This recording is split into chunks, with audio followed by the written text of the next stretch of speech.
কোয়েল রাজি হলেই কাজ শুরু হয়ে যাবে। দেবের মুখ থেকে কথা শোনা মাত্রই হইচই পড়ে গিয়েছে সোশ্যাল মিডিয়ায়।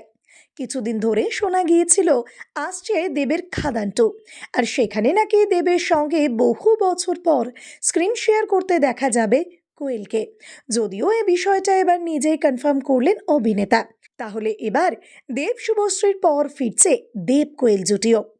ইতিমধ্যে দেশ ও জুটির কামব্যাকের খবর ছড়িয়ে পড়েছে নেট দুনিয়ায়। দেব শুভশ্রীর এই 7 নম্বর সিনেমা নিয়ে এমনিতেই উৎসুক হয়ে রয়েছেন দর্শকরা।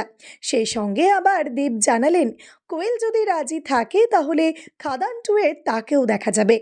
সম্প্রতি প্রজাপতি 2 এর স্পেশাল স্ক্রিনিংয়ে এসে দেব জানান, খাদান 2 এর স্ক্রিপ্টও শুনেছেন অভিনেত্রী। কোয়েলের সঙ্গে তার ফোনে কথা হয়েছে। কোয়েল যদি রাজি হয়ে যায় তাহলে খাদান 2 এ কোয়েলই থাকবে। অর্থাৎ এর থেকে পরিষ্কার হয়ে গেল, দেশও জুটির কামব্যাকের পর দেখা যাবে আরও এক পুরনো জুটিকে। ফিরছে দেব কোয়েল।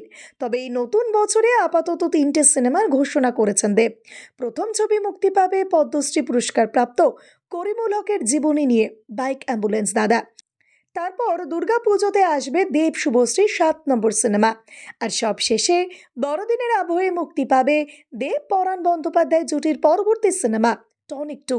আর সেই কারণেই সম্ভবত 2027 সালে মুক্তি পাবে খাদান 2। কি তৈরি তো দেব ভক্তরা?